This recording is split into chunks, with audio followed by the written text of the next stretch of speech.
to Chicago, to the windy city of America. Gold Coast down. All right, welcome into Wide Eye Sports, where we talk Vikings, Bears, Chiefs, and Cowboys. Today we are obviously talking about the Chicago Bears. Riley is our resident Bears fan. Spoon's Cowboys. I am Vikings. Got a few Bears things to talk about. Post Super Bowl, Riley, how do you feel about the Bears season? Just give me a quick little answer how you feel about the Bears season.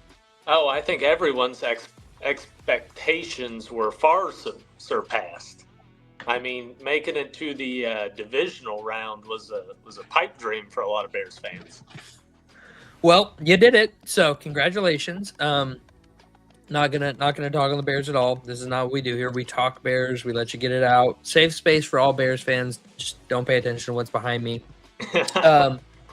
So I do have a couple questions for you here today, and I want to start with Ben Johnson and hiring the offensive coordinator position for the Bears. How you feeling about that? So I'm very interested to see how Ben Johnson handles it. Obviously, Declan Doyle, the OC from last season, went to Philly. Mm-hmm. I think it was the next step in becoming a head coach. Obviously, any OC in Chicago isn't going to be calling the plays. So I feel like this is going to be a reoccurring problem as Ben Johnson becomes a head coach. OCs are going to come and go so they can go be a head coach. Or McVay's, LaFleur's, all those guys. Yep. Now, obviously, Ryan Poles will be involved in the decision-making, but at the end of the day, I think it's going to come down to Ben Johnson. And I am interested to see whether he decides to hire someone in-house or look for someone from a different organization to come in. I think he'll definitely be in-house. And that's what I am fine with it.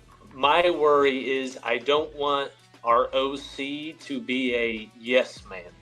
I want someone who would not challenge Ben Johnson in a negative way, but be able to be like, Coach, I think we take the points here. We have the lead. Let's not go for it. I think you're asking for outsider looking in. I think you're asking for too much with that. There is nobody you could bring in that's going to go, Hey, coach, I know you said go for it here. I think we should just take the points and move on. I think that kind of thing is received very negatively because if your leader, if your general says, men go to war, and you come and go, but I don't really want to go to war. That's a very negative look from, I think the players would look at it very negatively. The offense, what, you don't believe in us to get this 1 yard? We can get this yard, coach. We can get these 4 yards. I don't think you can do it right now. And that's what makes Ben Johnson such a good leader that he learned from Dan Campbell, because Dan Campbell, for all of his negatives, not a good football coach, great leader of men. Yeah, and Ben Johnson learned that you have to have the men have to believe that you believe in them. And I think a lot of that comes from the fourth down culture that Dan Campbell established of, I don't care, man. I believe in you. I believe you can do this right here, right now, today, 1 yard, we can move them. And that gets dudes pumped up. And that combined with Ben Johnson's actual ball IQ is elite. And that's what makes him such a good coach. And I think having somebody to challenge him on that would defeat a lot of the purpose of it. And I understand that, but I also saw throughout this season, we kept opponents in the game by going for it on fourth down. Mm-hmm. You get a missed attempt, they go down and score. If you take the points, you're still in the lead. Obviously, it's a double-edged sword because if you get the fourth down and go down and score, Ben Johnson's the hero. If you decide to kick a field goal, they go down and score, win the game, then everyone's like, oh, why didn't Ben Johnson go for it? I think, unfortunately for you, the cardiac kid style is Ben Johnson's thing, and I feel like you're on the train for that. That's just how it's going to be. I feel like that's just how it is. The cardiac train. Yeah, you're gonna be feeling a few of these 4 or 5 times a game, every game for the next 6 years. Like, that's just what it's gonna be. That's just what it's like being a Bears fan from now on. For sure. Speaking of being a Bears fan, Bears fans are very accustomed to having great defenses. How does Ryan Poles attack this offseason and build this defense up to match Ben Johnson's offense, to give them a legitimate shot in games where the Niners don't score on every single possession? Yeah. So I think the biggest question is what we do with Tremaine Edmonds. Mm-hmm. He is the biggest cap savings as far as releasing anyone. We are set to lose both of our safeties, Jaquan Brisker and Kevin Byard. Yep. And they both had great seasons.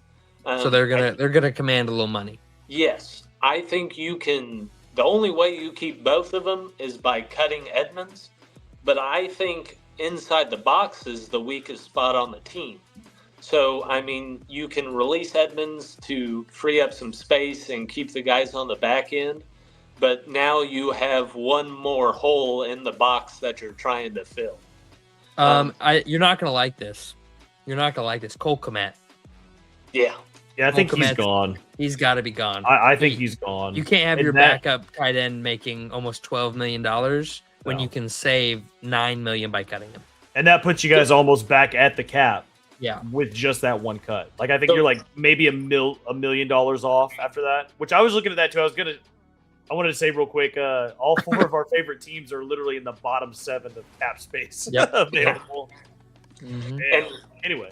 As far as restructuring guys, I don't know if you can restructure Montez Sweat. You can. I'm not sure if I would want to. So you would have to add 3 void years at almost $7 million apiece. It would take his cap hit to $10 million, and that would put the Bears at. So the moves we've talked about, the few moves we've talked about so far, would put the Bears at almost $50 million in cap space. In cap space, well, that cutting Kmet, redoing cutting Edmonds and redoing Montez Sweat would put the Bears at about $50 million in cap space, which is a lot of money to go make some moves. Yeah. If a Tariq Woolen or one of the Seahawks guys makes it to market, you can go get one of them for $20 million a year, $15 million a year, whatever it is. DeAndre Swift. I mean, you see, seriously. Which is why in the KC video I brought up, I think that's a real move. Just because we're set to retain our entire starting offense. With the way Loveland's played, if they release Kmet, they release Kmet. He's been great in Chicago. But again, I'm not sure if Monungai's ready to be that number 1 guy. So if you lose Swift, you're still looking at bringing someone else in. Yeah. You tell me right now, would you rather have DeAndre Swift for $10 million or Breece Hall for $10 million? Rather have Breece Hall. Exactly. So you could cut Swift, pay him $1 million, bring in Breece Hall at $12 million just to get him in the door. Be paying $13 million to your starting running back. Now you got a $6 million on a top market running back. I mean, it's just there's a lot of. Safe to say, Breece Hall is probably the go-to running back in this offseason. Oh yeah, 100%. But I think if they have that much room freed up, I think you re-sign one of the safeties, probably Jaquan Brisker, just because he's still really young, and then so that would bring you to about $33 million in cap space. And then you try and get another defensive end in the building, because I think for as good as Sweat is, the rest of the D line is not nearly good enough for him to shine. So you want an edge defender or a defensive tackle? It depends. I would take either, depending on who it is. So you could get Khalil Mack to come back. That would actually be. I like that. He's a free agent. Hassan Reddick, Joey Bosa, Leonard Floyd. Another big Floyd back in the day. As far as running back or D tackles go, it'd be John Franklin Myers, Daquan Jones, DJ Reader. Not a bunch of big names there. Yeah. But I think our biggest, I guess, goal this offseason is getting a difference maker in the box. Yeah. I would agree with that. And then any stadium news? Any stadium news for us? So I saw something this morning. I haven't had time to verify it or anything, but it's being reported that Chicago has come to terms with the state of Illinois to begin, or at least make it easier in staying in Chicago and building in Arlington Heights. It seemed like all the talks with Gary, Indiana have worked, and the state of Illinois is finally bowing down and really willing to work with the Bears to keep them in Chicago.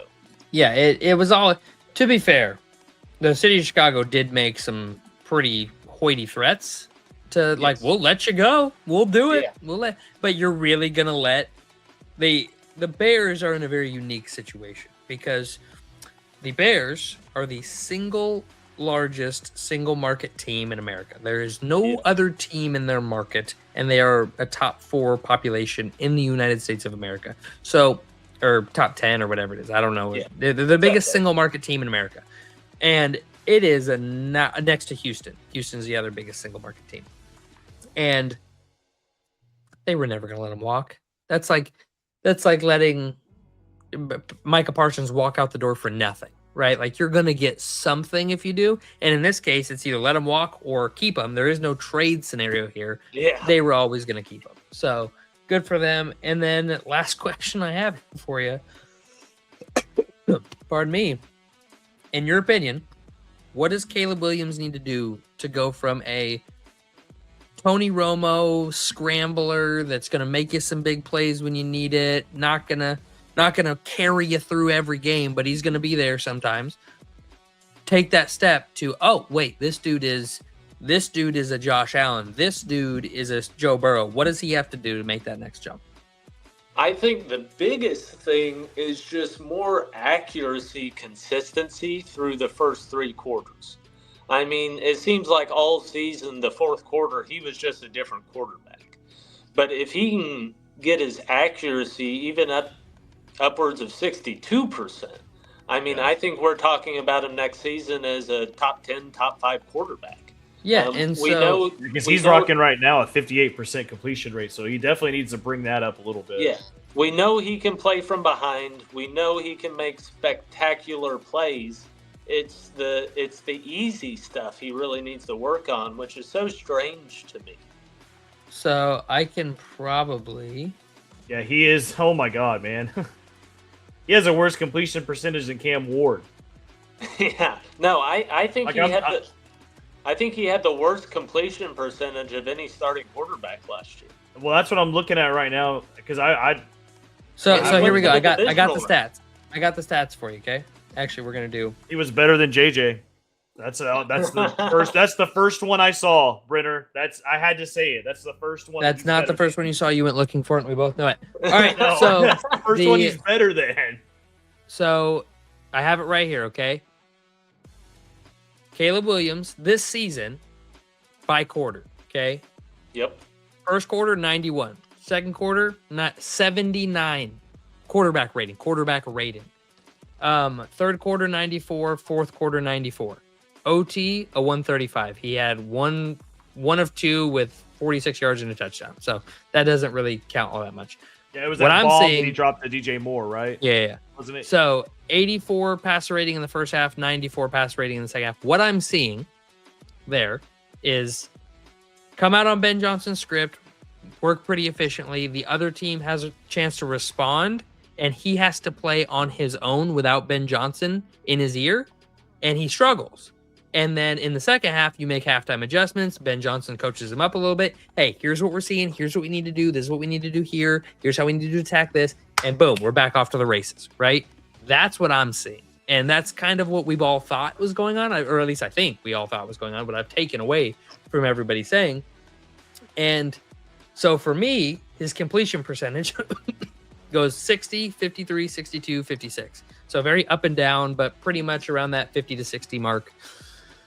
I would say that I need to see Caleb Williams succeed in that second quarter, that off script when the defense has a chance to respond and start shutting you down and you have to think on your own, how are you doing that? If he starts performing better there, then I think he makes that jump. I think it naturally happens. If he wins there, that's the stepping stone that allows him to start climbing that ladder very rapidly. I don't know if you can look this up, but can you see his touchdowns by quarter? Yes, they're very similar. As far as all over the place, or across? No. They're very similar. They're very consistent to each other. 44 in the first, 45 in the second, 46 in the third, 51 in the fourth. So a few more in the fourth, but nothing like world breaking. Yeah. The second quarter, he actually has the least amount of interceptions, which is crazy. But he has the worst completion percentage, which is 53. Caleb Williams does have the most yards in the fourth quarter. He has the second most attempts. That's saying something. So his best quarter, or tied for his best quarter, is the fourth, is 149 attempts. His worst quarter is the second. He has 11 more attempts, and his passer rating drops by 15 points. And I've said it 1,000 times, I'm not the biggest passer rating guy. Just not my thing. I much prefer ESPN's QBR, but ESPN doesn't break down QBR by quarter, which I wish they did. That's a lot of work, though. So I think he just needs to start learning how to succeed not by himself, but in game, in real time, and reading the defense, and start making in-game decisions of, not waiting for Ben Johnson to tell you, hey, this is how they're attacking you, do this. Instead, this is how they're attacking me, I can just do this. And that may have happened more towards the end of the season, and that's why we started to see, I don't have those stats here, but we, 50-50. I would need to see it. So final margin, let's see here. Caleb, what was I was looking for to see if there's a when trailing. Yeah. So trailing versus the lead versus tied. So Caleb Williams, when leading the game, 79.8 passer rating, very subpar. You don't want that out of your quarterback long term. Like, it's not the end of the world. He can learn to succeed. 85.9 when tied. Still below average, not the greatest, but you can work with it. When trailing, it jumps to a 97.8. A massive jump. That becomes above average. You go from well below average to above average, just completely skipping everything in between. Passer rating wise, once again, not my absolute favorite stat. Give or take there. His sacks also drop to only 9 to 13 when leading. However, his interceptions do jump. He has 3 when leading. He has 4 when trailing. So he does have quite a few more attempts. So that's not a huge ordeal. But still, that, at least in my mind, those are still relatively low interception numbers. Yeah, for sure. Here's another good one. Where Caleb succeeds, leading versus trailing versus tied, the way he succeeds most is trailing with under 4 minutes to go. If it's 2 minutes, everything else, he's unfortunately leading with less than 2 minutes, leading with less than 4 minutes, tied with less than 4 minutes, trailing with less than 2 minutes. He is unfortunately a very bad quarterback. He has a starting at the top, leading with less than 2 minutes, 42 quarterback rating, leading with less than 4 minutes, a 53 quarterback rating, tied with less than 4 minutes, he's at 50, trailing with less than 2 minutes, it jumps to a 79, which is not a good jump number. You don't want to be jumping to a 79, but trailing with less than 4 minutes to go, that jumps up to a 98.1. So that last 2 minutes of the game, if you can make it a close game, I think Ben Johnson by that point has it figured out of what they need to run, and Caleb can deliver. Yeah. But I also feel like all season. So this is So the stats back this up. I was about to say I also feel like Caleb uses his legs a lot more in those scenarios, which opens things up. Yeah. He has the most rushing yards of any of those. He has -9, -5, 0, 39, and then 52. So his rushing yards jump completely when he starts using his legs more, and that's why his QBR is a lot higher than his passer rating, because his QBR includes his legs and what he can do with his mobility. Yep. All right, Spoon, you got any questions? Riley, you got anything you want to add? I don't think so. All right. Well, we'll see you on the next one. Make sure to like and subscribe to the channel. We talk Bears every week, Vikings, Chiefs, Cowboys every week. Peace.